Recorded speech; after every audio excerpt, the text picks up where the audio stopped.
Halo, Assalamualaikum warahmatullahi wabarakatuh. Senang sekali saya Dana Aprilia bisa menjumpai Anda kembali dalam program Bincang Tokoh. Nah, Bincang Tokoh selalu mengajak Anda bertemu dengan tokoh-tokoh yang mempunyai kontribusi yang luar biasa sekali bagi masyarakat. Seperti biasa, pemirsa, kali ini saya akan mengajak Anda bertemu dengan tokoh yang ya bisa dibilang kesibukan beliau sangat luar biasa padat sekali. Anda pasti penasaran siapa dia? Beliau biasa dipanggil dengan sebutan Profesor Bus, begitu Prof? Apa Betul. kabar, Prof? Baik, Mbak Galuh, selamat Syukur, siang. Alhamdulillah, selamat siang. Iya, Prof, ini pemirsa juga bertanya-tanya, gimana kabarnya, apa kegiatannya, semakin sibukkah atau bagaimana, begitu Prof? Iya, dari pagi ini masih belum ada waktu untuk istirahat. Gitu ya, masih ini ya, Iya. sibuk kemana-kemana Iya, terus gitu ya Prof? Yang pertama karena tugas profesi, tadi ada beberapa operasi, kemudian kebetulan juga punya tugas di fakultas sebagai tenaga manajemennya di fakultas. Nah, sehingga mimpin beberapa rapat tadi, ada beberapa pertemuan, menerima tamu juga. Oh, aduh. Nah, terus tadi sempat untuk bertemu dengan ANTV jam 1 ini. Luar biasa Alhamdulillah sekali. waktu bisa tepat. Oke, baik, terima kasih waktunya ini Prof. Sama-sama. Nah, ini Prof, kita mau berbincang Nggih. gitu tentang kesehatan reproduksi, betul ya, begitu. Iya. Nah, mungkin masyarakat juga, sebagian masyarakat Jawa Timur, khususnya Surabaya, mungkin sudah paham dengan atau sudah mengenal sekali dengan Profesor Bus, yang bisa dibilang beliau juga memberikan bayi tabung, begitu ya, memberikan terapi bayi tabung, salah satunya begitu ya. Nah, tapi kita belum ke sana dulu, Prof. Nah, kita ingin berbicara tentang bagaimana sih menurut Profesor dengan keadaan yang semakin maju ini, globalisasi, kemudian ya banyak sekali hal-hal yang apakah berpengaruh juga begitu dengan kesuburan begitu, gimana sih Prof? Ya, jelas ya. Tipologi masyarakat modern itu dengan tingkat kesejahteraan yang meningkat, dengan intake makanan yang mungkin berlebih, tetapi tanpa diimbangi oleh aktivitas yang memadai. Itu dia. Akibatnya adalah terjadi obesitas.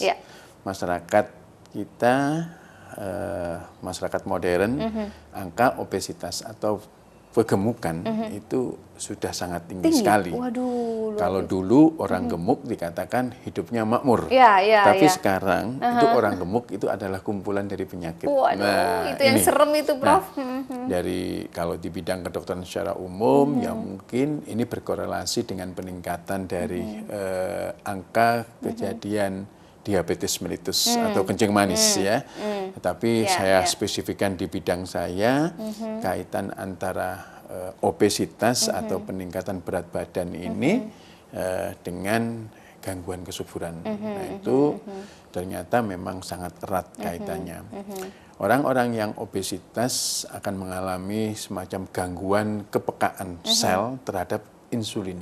Kita tahu bahwa yang memasukkan gula yang kita makan, bukan berarti gula saja, tetapi karbohidrat atau mungkin makanan-makanan lemak yang lain pun juga end produknya itu adalah gula, glukose gitu ya, yang mereka sebagai bahan bakar untuk aktivitas di metabolisme di dalam tubuh kita, sel dalam tubuh kita. Nah, orang-orang yang lebih berat badannya, kelebihan berat badan atau overweight ini sebuah tahapan sebelum obesitas, sebelum kegemukan. Itu pun sudah mulai ada gangguan, apalagi kalau sudah obesitas, begitu ya. Sudah kegemukan. Nah, itu walaupun tidak semuanya, tetapi hampir kira-kira 68% orang-orang yang obesitas itu mengalami resistensi insulin, mengalami kurang pekanya sel terhadap insulin. Akibatnya insulin yang tinggi ini, yang walaupun dalam jangka panjang itu akan menjadi diabetes, tapi dalam tahap usia reproduksi ini kebanyakan mereka itu akan mengganggu kesuburannya melalui gangguan pengeluaran sel telur karena insulin yang tinggi di dalam tubuh. Kok bisa tinggi sih insulinnya ini? Karena kan tidak peka, sel tidak peka. Akibatnya organ yang penghasil insulin yang disebut dengan pankreas ini menghasilkan insulin lagi, menghasilkan insulin lagi, tidak bisa masuk ke dalam sel, menghasilkan insulin lagi. Akibatnya kadar insulin tinggi di dalam tubuh kita, di dalam peredaran darah. Akibatnya mengganggu proses pengeluaran sel telur yang kita sebut dengan ovulasi, gangguan ovulasi. Berarti identiknya kalau gemuk atau obesitas itu akan terganggu pasti ya, Dok ya? Pasti kalau ya, dikatakan Prof? Pasti enggak, karena Oh. terkait dengan masalah yang tadi itu, tidak semua orang gemuk akan mengalami resistensi Oh, insulin. tapi kebanyakan seperti itu ya, Prof? 68% lah. Waduh, berarti harus hati-hati nih Cukup pemirsa. tinggi, cukup tinggi, ya. Kalau sudah merasa seperti lebih berat badannya sudah agak Ya, kerasa lebih baju begitu yang ya. tidak cukup. Itu sudah contoh yang sangat mudah ya, Prof ya. Baik, Baju yang tidak cukup berarti sudah harus berhati-hati begitu Harus ya, Prof ya. berhati-hati. Yang kita gunakan lingkar perut. Oh, begitu. Jadi kalau laki-laki itu lingkar perutnya 90, di atas 90. Kira-kira kalau jinnya itu 36 lah. Nomor 36. Nah, itu sudah harus hati-hati, kemungkinan sebuah sentral obesity. Kegemukan yang di perutnya sudah buncit. Itu laki-laki perempuan sama? Nah, kalau perempuan 80. Kalau sudah dilingkari aja 80, harus hati-hati ini. Begitu ya. Oh, perempuan lebih ini ya, Prof ya, lebih besar lebih lagi. kecil, ya? lebih kecil. Lebih kecil ya. Iya, Iya. 80 cm. Iya. Waduh, berarti benar-benar harus hati-hati ini. Nah, kalau kita berbicara tentang kesuburan, begitu kan, Prof, berkaitan juga dengan tingkat physically seperti itu kan, Kegemukan, Prof. Nah, ya. kegemukan. Nah, kalau kegemukan ini kan pasti ada beberapa faktornya, Betul. begitu kan, Prof. Ya. Nah, salah satu faktor kalau misalkan ini dari faktor keturunan, apakah bisa jadi, Prof?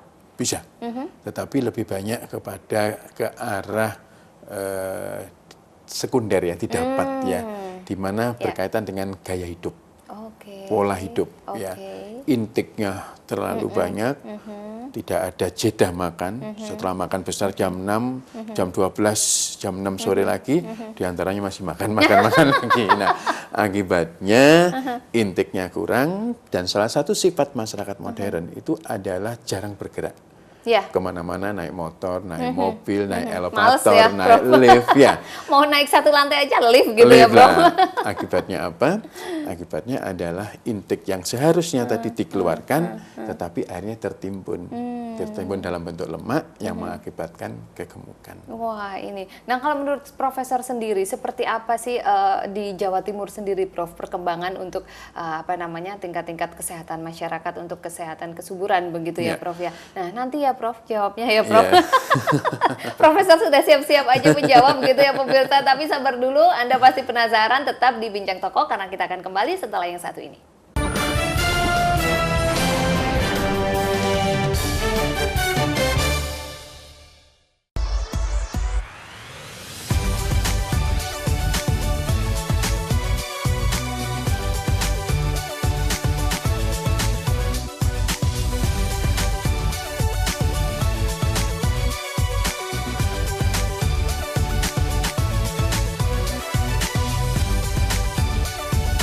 Kambiun setiap hari Sabtu dan Minggu jam 5:30 pagi tentunya hanya di ANTV. Di sini kami memberikan berita aktual dan secara langsung. Laporan langsung dan terhangat. disaksikan warga dari berbagai penjuru dunia. Punya banyak berita seru. Paling update langsung dari lokasi. Masih terus digelar oleh Polsek Kebayoran Baru. Langsung dari Simpang Gadok, Ciawi, Bogor, Jawa Barat. Dan pastinya menghibur. Masih soal hewan nih. Pemirsa Selamat Malam Indonesia pengen tahu sejarahnya. Boleh. Kenapa nyindennya bawa-bawa ular? Selamat Malam Indonesia, Senin sampai Jumat jam 12 malam. Acara paling seru favorit pemirsa. Ketemu lagi The New Bulaga Indonesia. Seru-seruan di pagi hari. 38. Cakep Dewi Kramasnya, cakep. Dapat hadiah keren. Dapat jodoh keren. Ya, bosnya Pak Nanti. The New It Bulaga Indonesia, Senin sampai Jumat jam 8 pagi. Pesen juri sih cuma satu. Mama, jangan sampai resep keluarganya dihancurkan oleh anak. Mama jadi harus konsentrasi. Potong apa? Jangan ngajakin ngomong mulu apa. Api unggun keluar cepetan. Biar nggak tambah hancur. Ya Allah, tobat 7 turunan. Anak setan banyak apa? Dapur Mama Seru, Sabtu dan Minggu jam 11 siang. Antv.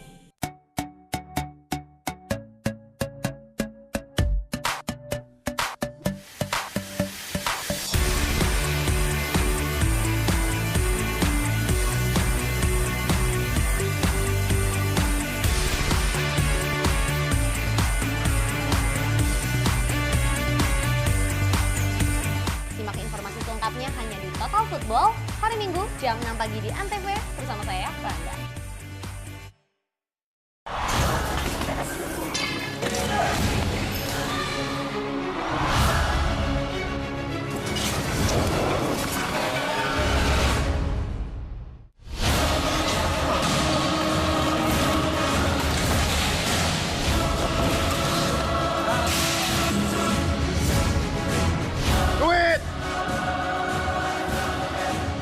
Takut. Enggak, dia lapar.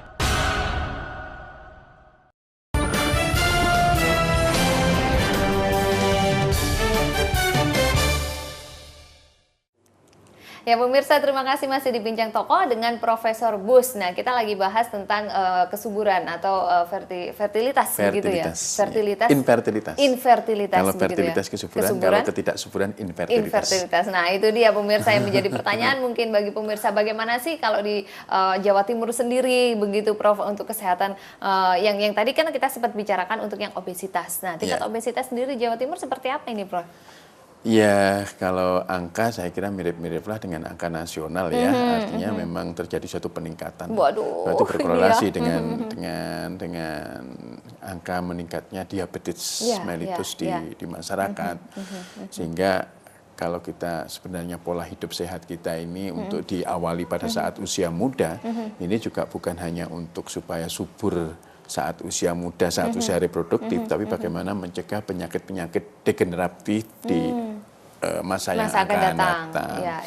Nah, tentunya harus memang semuanya itu harus seimbang kan. Antara yang makan dengan yang kita keluarkan dalam arti aktivitas itu kan harus seimbang.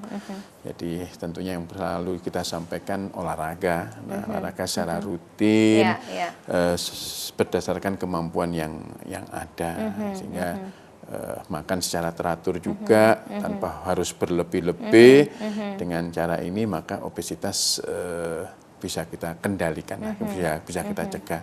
Walaupun sebenarnya masalah genetik atau masalah keturunan itu ada, tetapi wujud dan tidaknya masalah keturunan itu juga dari pola hidup kita, begitu dari ya, lifestyle kita. Nah, berbicara masalah infertilitas ya tidak hanya masalah kegemukan, tapi juga masalah-masalah lifestyle yang lain. Itu dia. Penyakit seksual menular karena penyakit seksual itu juga bisa berpengaruh. Ya, juga keadaan-keadaan yang lingkungan sekarang di mana banyak pencemaran yang diduga itu dioksin. Dioksin itu berkaitan dengan munculnya atau diduga dari beberapa penelitian menstimulasi munculnya endometriosis. Nah, endometriosis juga selain menyebabkan nyeri, juga itu bisa menyebabkan gangguan kesuburan atau infertilitas. Banyak faktor.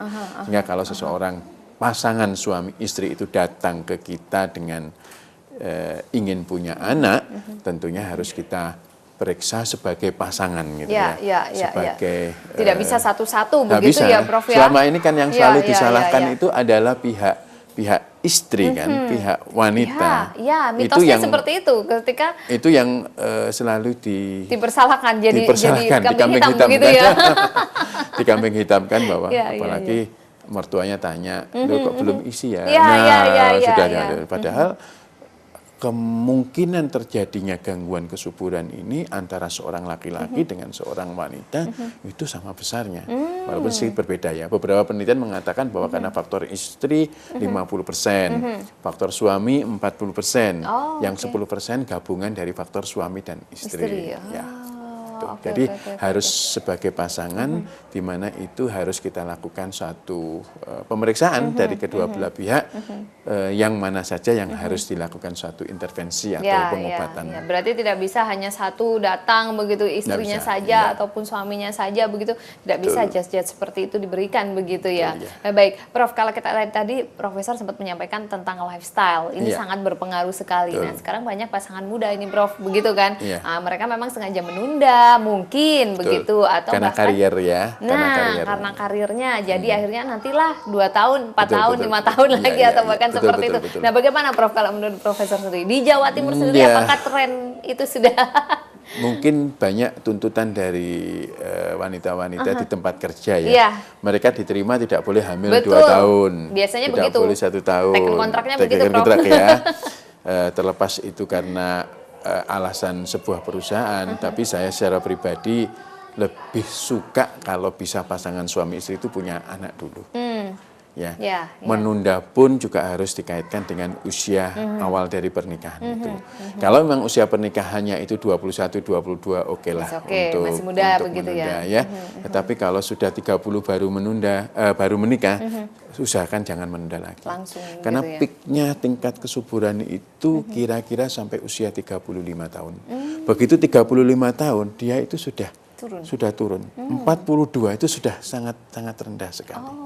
Iya. Tapi di luar juga ada loh Prof yang usia 50. Jadi sempat melahirkan saya kemarin, 70 malah terakhir Prof kemarin. Kalau 70 Nggak mungkin ya? cerita lain. Oh, Sekarang gitu ya? begini.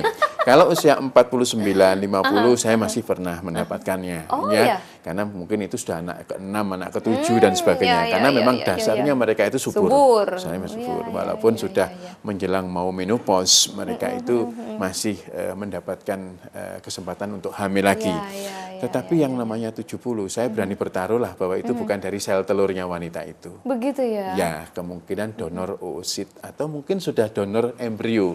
Sudah jadi, kemudian kondisi hormon dari wanita yang sudah menopause tersebut dilakukan rekayasa kembali sehingga hormonnya, rahimnya, hormon sehingga mempengaruhi rahimnya sehingga rahimnya masih memungkinkan untuk menerima embrionya kembali.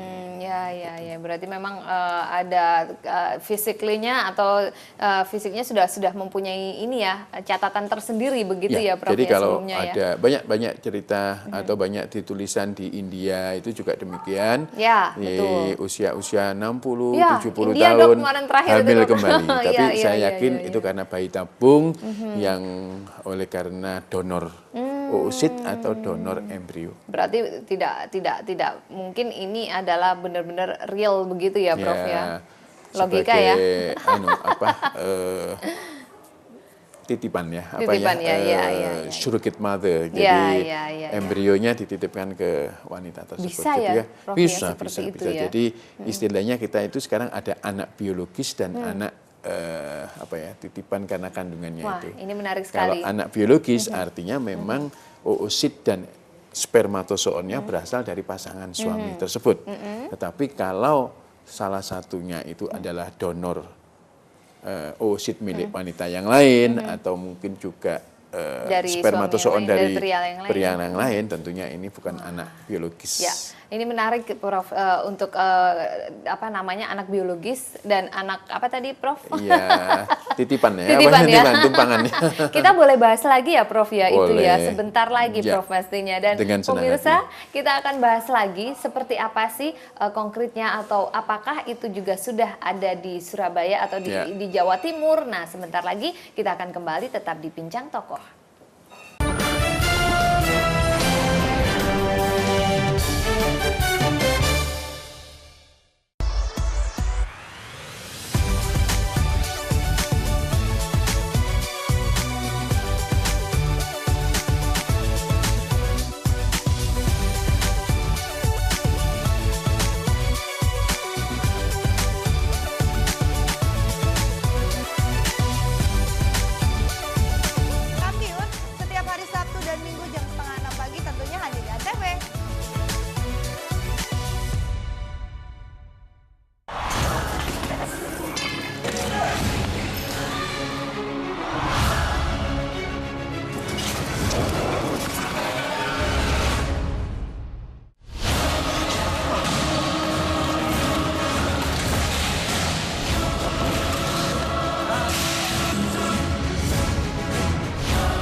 takut.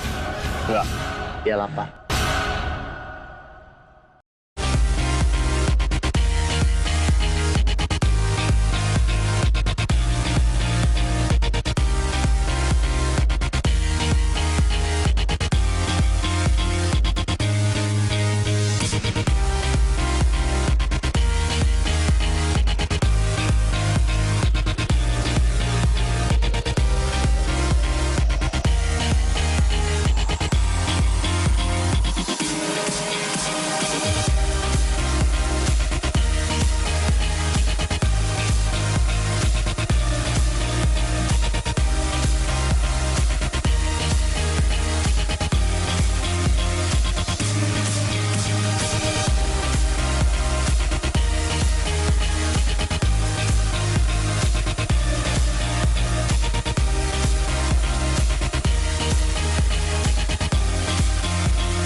Football hari Minggu jam 6 pagi di Antv bersama saya, Rangga.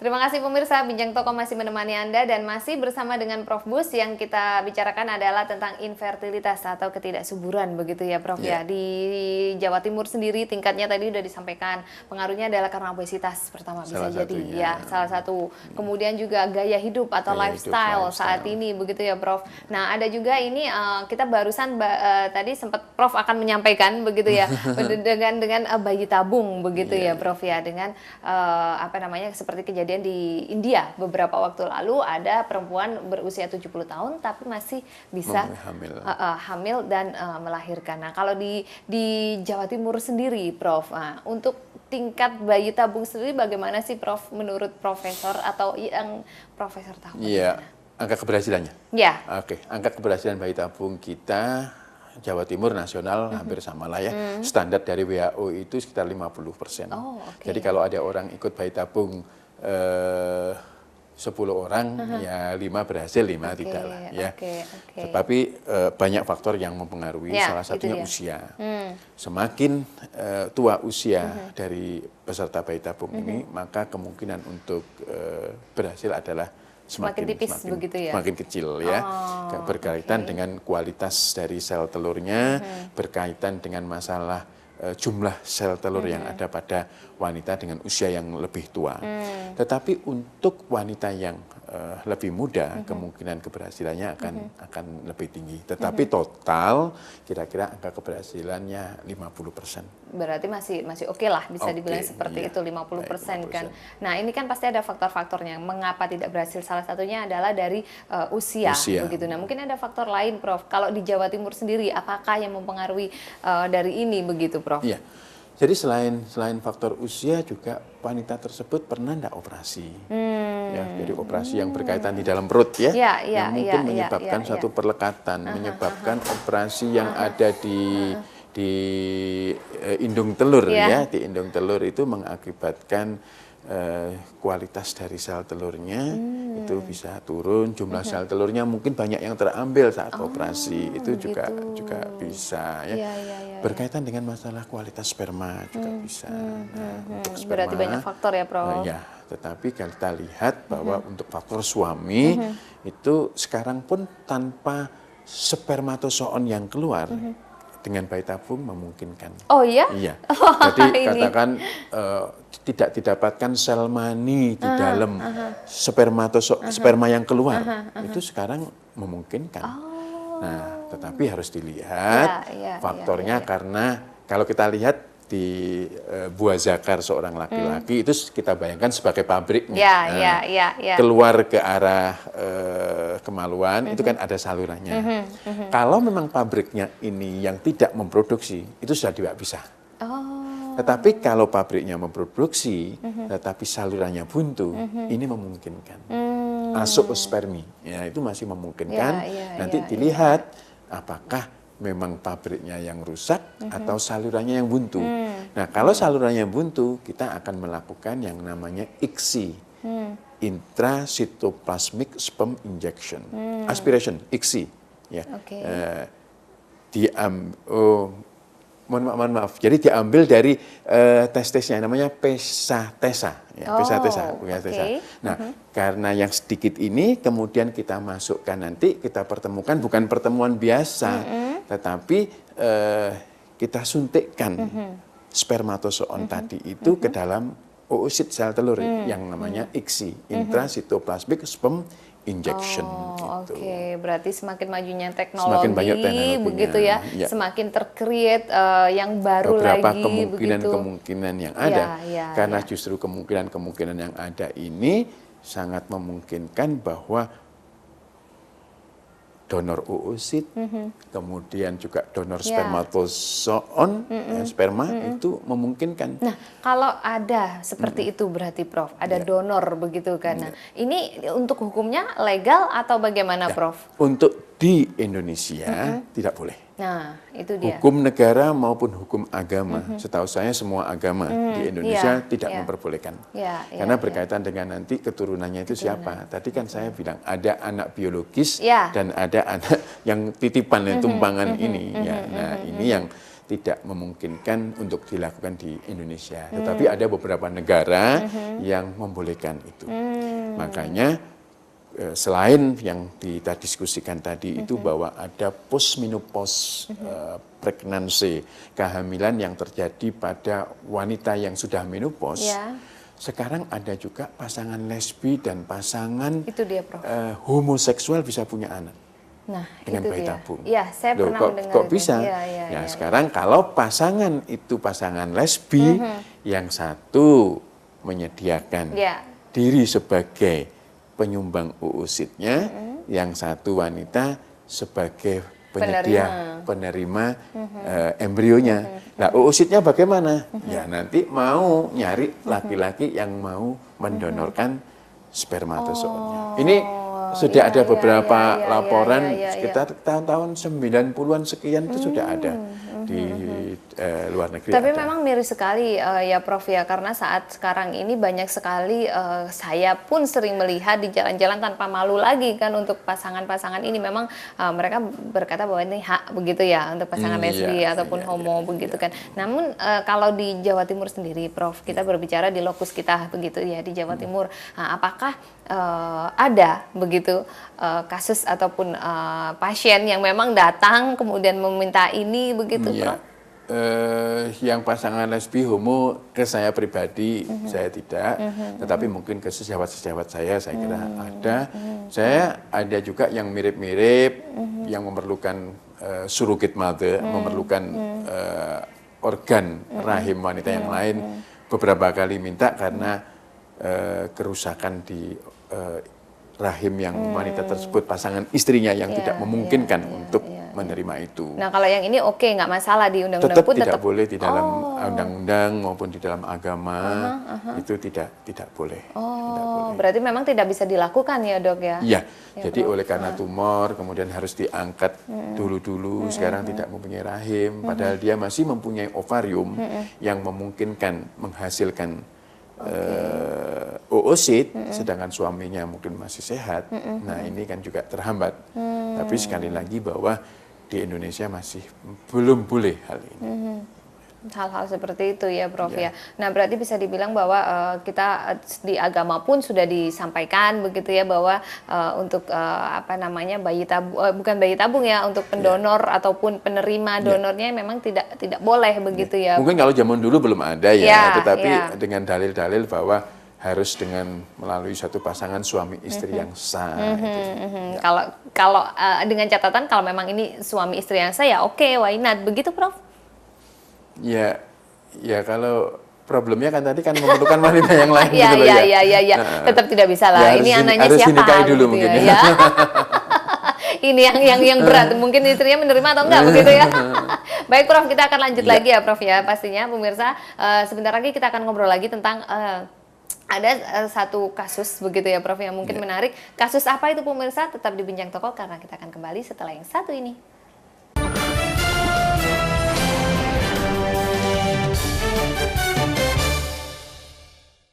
Di sini kami memberikan berita aktual dan secara langsung. Laporan langsung Dan terhangat. disaksikan warga dari berbagai penjuru dunia. Punya banyak berita seru. Paling update langsung dari lokasi. Masih terus digelar oleh Polsek Kebayoran Baru. Langsung dari Simpang Gadok, Ciawi, Bogor, Jawa Barat. Dan pastinya menghibur. Masih soal hewan nih.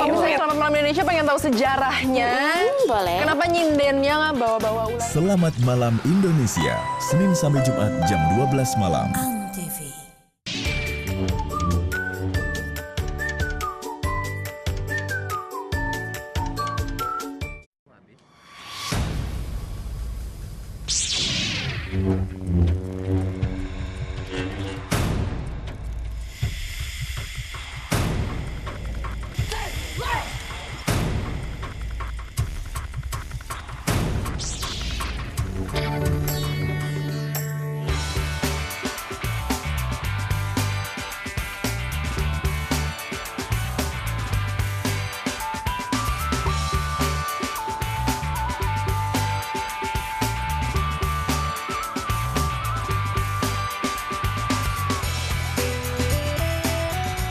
Sejak 2 Oktober 2009, batik Indonesia ditetapkan sebagai warisan kemanusiaan untuk budaya lisan dan bendawi oleh UNESCO.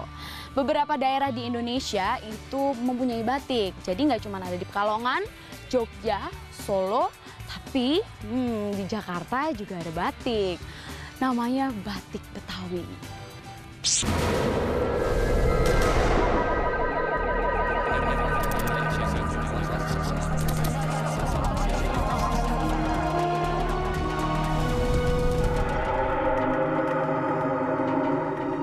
2016, status masih nggak jelas. You single, in Indonesia single.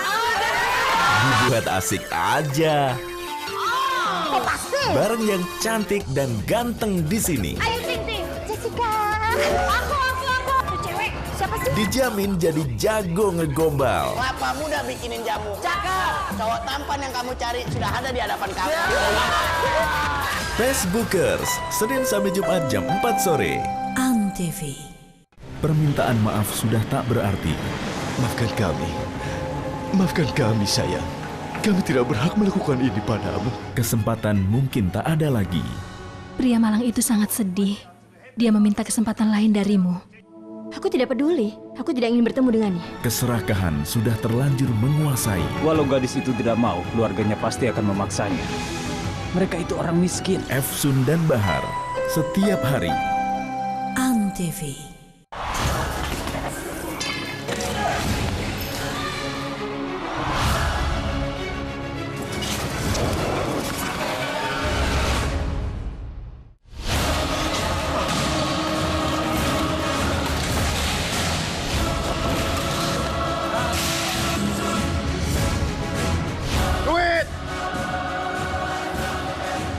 Takut. Enggak. Iyalah, Pak.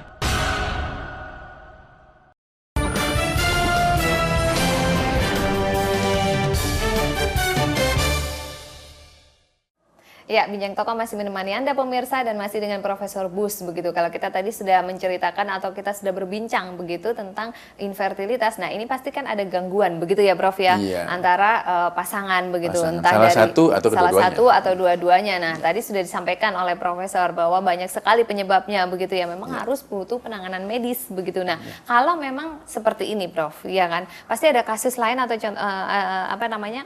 mengarah ke kasus yang mungkin yang lebih pernah mengalami, Prof, kasus yang lebih dari ini, mungkin tidak hanya dialami suami istri, atau mungkin ada satu permasalahan ketika yang perempuan bagaimana begitu, atau yang laki-laki bagaimana begitu, Prof? Ya, mungkin kalau saya ambil contoh mungkin dari pihak si istrinya aja mungkin karena ketidaklengkapan organ. Bisa ya, Prof? Bisa ketidaklengkapan organ reproduksi dari wanita tersebut. Seperti sebuah kasus dengan gangguan wanita yang belum mendapatkan menstruasi sejak kecil. Kok bisa? Ini jadi pertanyaan juga bagi pemirsa. Kok bisa begitu kan?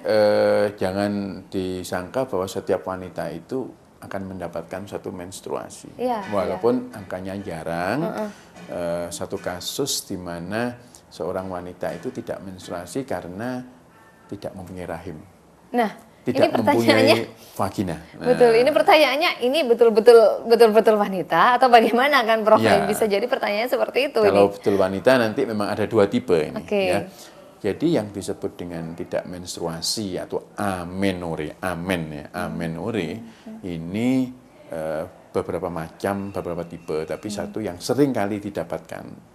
Tadi malam saya dapat kasus juga, kasus ini yang saya diagnose adalah amenore primer.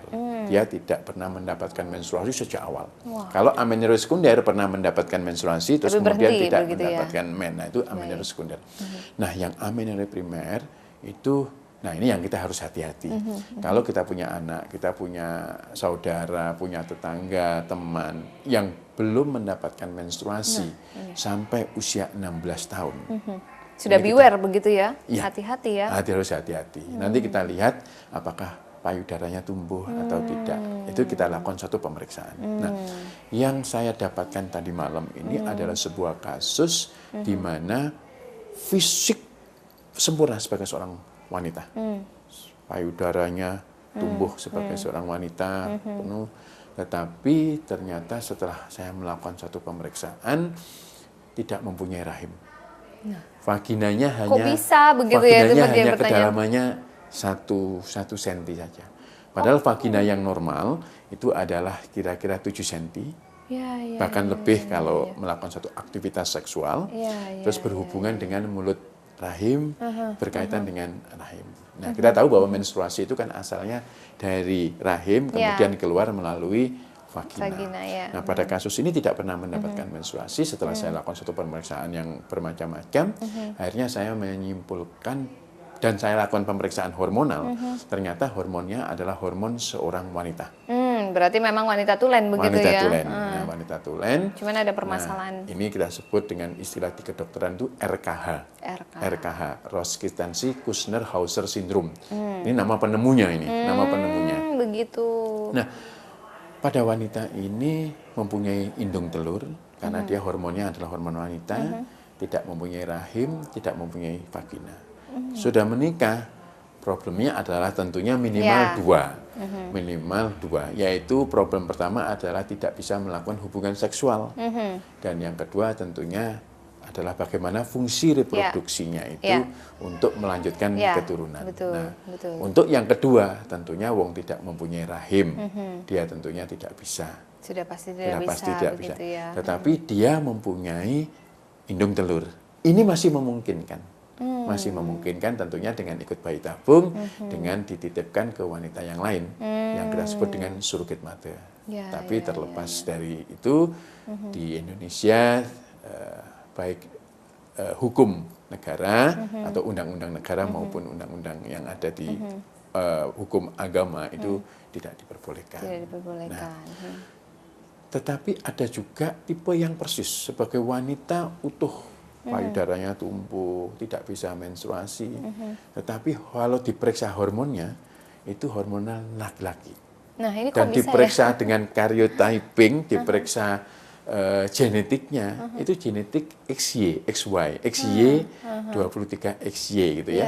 Artinya dia itu sebagai genetiknya sebagai seorang laki-laki, tapi fisiknya adalah sebagai seorang perempuan. Tapi memang ada ya, Prof ya seperti itu ya? Malah saya pernah mendapatkan satu keluarga, 3 anaknya itu mengalami hal yang sedemikian. Aduh, jadi fisiknya perempuan, tapi genetiknya laki-laki, begitu Prof? Dan wanita sempurna, di beberapa buku dikatakan layak menjadi seorang pramugari. Gitu. Waduh, berarti Anda para pria juga harus hati-hati, bisa dibilang seperti itu ya. Karena kan belum tentu seperti apa tahu begitu kan. Tapi ini penanganannya seperti apa Prof untuk kasus yang seperti ini begitu karena? Jadi dua-duanya tetap kita nggak mungkin akan berubah seorang laki-laki.